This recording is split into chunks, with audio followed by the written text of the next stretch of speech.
the storm with your heart. Play the storm with your heart. And one time. What is good, YouTube? This is your boy Aaron. It's Brian. Salute. And this is the Courtside View podcast, and we are back today. Before we start, make sure to like, subscribe, comment down below, hit the notification bell. I know we have a lot of new viewers, so check out the video, and if you like it, make sure to subscribe and help us out, because we definitely want to continue doing this for the immediate future, and so please help us out, and yeah, let's get to this video. Now, today, we are going to discuss various different topics, but the first one we had to get to the Super Bowl. Our reactions to the game happened last week, last Sunday, but we're here today talking about it on a Saturday. And man, where do we begin? Because a lot of news has come out after the Super Bowl and stuff like that regarding the overtime rules, regarding a certain firing that happened. Let's see. Let's go down. Let's just break down the game, right? Let's go to Kyle Shanahan's mistakes. I think that's the big thing about the game that we need to discuss in terms of the overtime and how they screwed that up, and then also the defense per se and the defense being blamed at the end and stuff like that. Sure. So let's talk about what transpired at the end. We all watched the game. The game was pretty much back and forth, a very close game at the end. It was tied up at 19-19. Overtime comes around, and the 49ers win the coin toss, and they decided to receive instead of deferring. And here's the deal, because if you don't know, the new overtime rules, I actually have it with me. Let me see if I can find it. While he's looking at that, I just want to give myself a pat on the back, because if I'm not mistaken, I got on this platform last week and said, do not be surprised if this game went into overtime. And look what happened. And not only didn't it, when we first predicted the score, I said the score would be 25 to something. Yeah, you did. It was like, well, you said. At first I said 25 to like 21 or something like that. Then I changed it. You had like a 4-point Yeah. game. It was like. Yeah. I mean, it didn't end up as 4 points because they couldn't kick an extra point. Exactly. But I was close enough. Yeah, you were close enough. I was cooking. Man, what? But yeah, that's Super Bowl. Like, I was watching the mic'd up video yesterday, and like you could just see like a clear difference in attitude, demeanor, and approach to the game. Like, obviously players were locked in on both sides, but it just seemed like the 49ers were more having fun with it, and the Chiefs, they wasn't playing. Nah, they weren't. They weren't at all.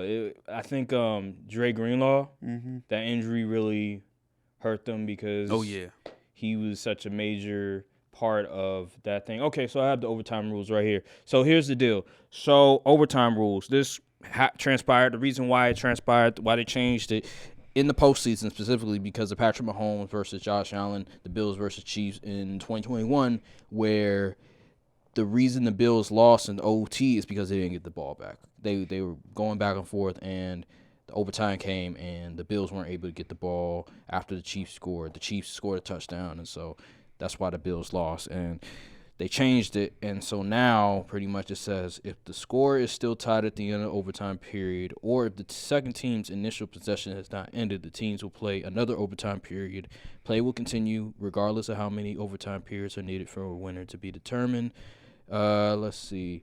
Each team will have an opportunity to possess the ball in overtime. And see, that's the big thing. That's the big thing when it comes to this rule, because in the past, in previous years, that wasn't the case. So last year was the first time this rule was implemented. And for whatever reason, the 49ers and the players did not know that. Well, Kyle Shanahan knew it, but he didn't tell his players about it, or at least remind them about it. And so that's a big problem, because I have quotes right here. I have a quote from Eric Armstead. Let's see here. After the game, he said, "I didn't even know about the new playoff overtime rule. Didn't even know what was going in terms of that. They put on the scoreboard, and everyone was like, oh, even if you score, they get a chance still." Kyle Juszczyk said the same thing. He said, oh, and this was at the heat of the moment. This was after the coin toss when they decided to receive. He was like, oh, so even if we score, they get the ball back. Like, what? How do you not remind your players of that? The Chiefs players, they knew it. Mm-hmm. The coaches knew it. But for whatever reason, the 49ers player didn't know it. And that's part of the things about Kyle Shanahan and why he is a loser when it comes to these big games. And when I mean big games, we're talking about Super Bowls. Come on now. When people, he wants to be like, the narrative about B-Dot winning big games is not true. Bro, when we say big games, we mean the big game, Super Bowl. What do you think we're talking about? See, they trying to twist our words. They trying to make people sound dumb, like, we don't know what we're talking about. You know what we're talking about. We're talking about the Super Bowl. So get out of here with all that nonsense. But that was a huge mistake. Any smart person would have deferred because nothing is guaranteed. And let's say the Chiefs scored. Cam Newton, everybody else talked about this, but let's say if the Chiefs scored. Guess what? The 49ers, instead of only having 3 downs, you have 4 downs. What do I mean by that? What I mean by that is that if you know you have to score, you're not going to be conservative. You're not going to be you're not going to be a team where, all right, in 3 downs, we're just going to punt it. Like, no, you have to score, so you have to use first down, second down, third down, and fourth down because your season's on the line. There's no tomorrow.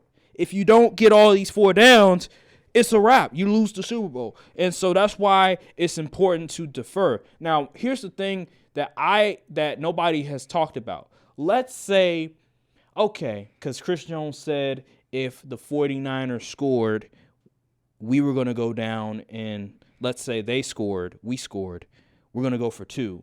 So my question would be, would the 49ers get the ball back, or would the game be over after that? Because nobody talked about that point. The game would be over. The game would be over. Yeah, the game would be over. So the thing, see, that right there, that's where it gets a bit tricky. Well, Chris Jones did say that even if the 49ers scored a touchdown, and the Chiefs came back and they scored a touchdown, they would have went to 2 to try to win the game. Now, we don't know how that really would have transpired, if they really would have done that. But at the end of the day, do the smart thing. When you think about it, it makes sense because you don't want to give them, the 49ers, being the ball back, and all they have to do is get a field goal. You might as well just win or lose it right here. Right, yeah. But I just think in terms of the smartest thing you can do to help your team put them in the right position is deferring and just letting. Now, the defense was tired. Oh, well, it's the Super Bowl. Everybody's tired. Exactly. But allowing your quarterback to have 4 downs and then not being limited in terms of just the play calling and all the other stuff, because when you're the one trying to score and you know you have to score, the playbook is probably going to be widened. Like, for example, say versus if you taking the ball first, say you're in a situation like 3rd and 3, 3rd and 4, well, you're pretty much forced to pass the ball to move the chains. Versus if you were the Chiefs, per se, and it's 3rd and 4, you could risk running the ball only picking up 3 yards or 2 yards. Then you could, okay, we got another down. Yeah. Exactly. So it changes the whole philosophy of the play calling and it really situational football and things like that. So, yeah, at first I was team get the ball now, but in the moment I was like, oh, yeah, I don't care if they got the ball. But now I'm like, oh, they definitely should have. Yeah, because you're playing against Patrick Mahomes and the Chiefs. You cannot take that risk. You have to do whatever you can to make sure that you're the last team with the football. Now, again, you could say, well, what Chris Jones said, they'll just get the ball back and they'll score a touchdown and then they'll go for 2. But again, we don't know if they'll follow through with that or not. That's just what Chris Jones said. We don't know what's going to transpire. But what we do know is that you want to put your team in the best position possible to win the game. And I felt like them receiving the ball first, you saw it in Mahomes' expression. He was shocked. I just think that wasn't the right move. If the Chiefs somehow score then okay, then, and they go for 2, you just tip your hat, and then you walk away saying we did everything we could. Right. That's just the way it is. But you just can't do that to your offense and to your quarterback like that, and that's why they lost the game. And me personally, that 4th and 4, they shouldn't have kicked the field goal. I said, bro, you have to go for that. You have to. Because Mahomes and Andy Reid. You have to go for that. And they didn't. They elected to go for the field goal, and I knew it was over. I knew the minute they kicked that field goal in overtime, it was a wrap. But Kyle Shanahan didn't think it was over. He trusted that defense. He trusted that the defense, which was tired, which was gashed, could stop Mahomes and Andy Reid. This team that won the Super Bowl last year, this team that knows how to win in the biggest of moments, and you give them 4 downs, you trust that defense. Bad decision making by Kyle Shanahan, and that's the reason why they lost. Let's go to I want to talk about Steve Wilks.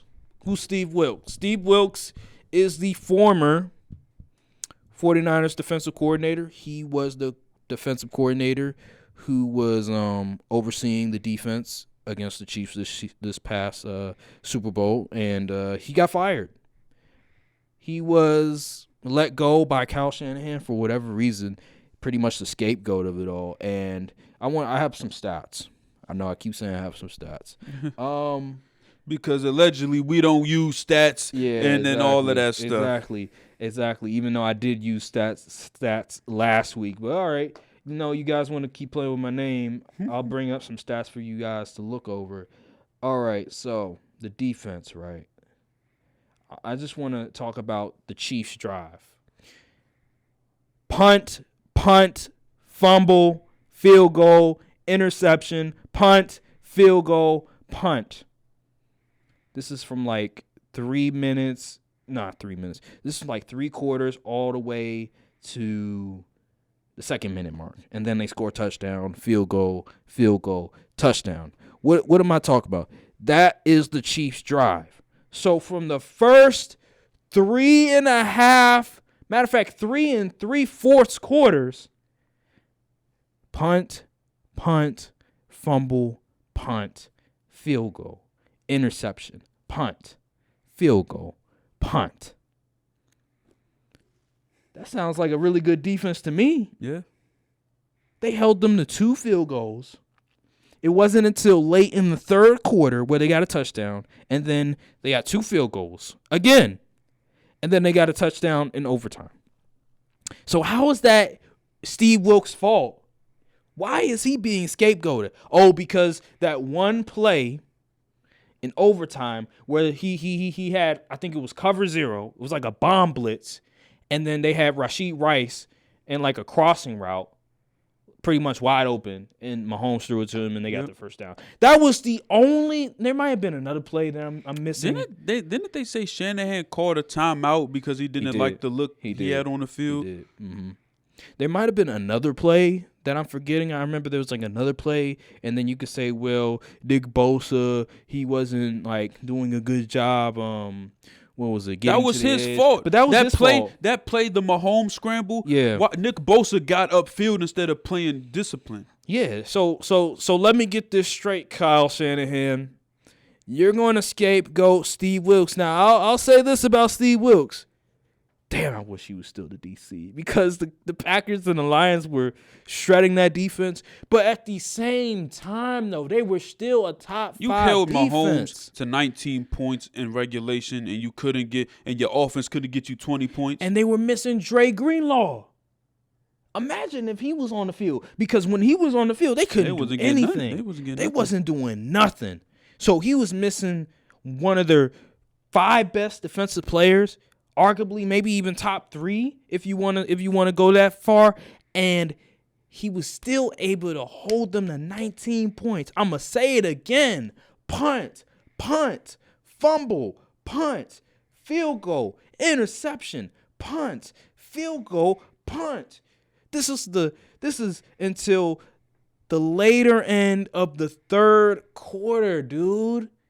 And you're blaming him. That was their first touchdown with 2 minutes and 32 seconds left in the third quarter. That was the first touchdown. And you want to blame him of all people. I got some questions. Did Steve Wilks make the 49ers go 3 for 12 on third down? No. Did Steve Wilks have Christian McCaffrey at only 33 rushing yards at the half? No. Did Steve Wilks have 2 series where they threw 6 passes? No. In a row? No. That's on Kyle Shanahan. And you know what it is? Was Steve Wilks the reason they couldn't run the freaking ball until like late in the game? No. You know what it is, Brian? It was, I believe they probably have had issues the entire season, and he wanted an excuse to let him go. They probably were bumping heads the entire season, different philosophies and all the other stuff. Kyle Shanahan wants the defense to play it this way. Steve Wilks likes doing it the other way. And see, by the end of the season, Kyle Shanahan probably had enough. Probably was like, I didn't really like him in the first place, so I'm going to make an excuse. And see, that's the problem. That's really what it is. He wanted to find a reason to let him go. And so after the Super Bowl, that's what he did. It has nothing to do with scheme. It has nothing to do with the play on the field. It has everything to do with 2 guys not getting along. Yeah, something had to be up because DeMeco Ryans' defense in that championship game got absolutely slaughtered by the Eagles, and he gets a head coaching job, and everyone still likes him, but Steve Wilks holds the Chiefs to 19 points in the Super Bowl in regulation, and now he gets immediately fired. Yep. Yes. They don't really care, bro. He doesn't. He's gonna bring in his friend Brandon Staley. Probably he's gonna bring in somebody that agrees with him. That's a yes man, and that's what it is. That's what it's gonna be. Steve Wilks has been getting hold for so many years in the NFL. First with the Cardinals, 1 year getting fired.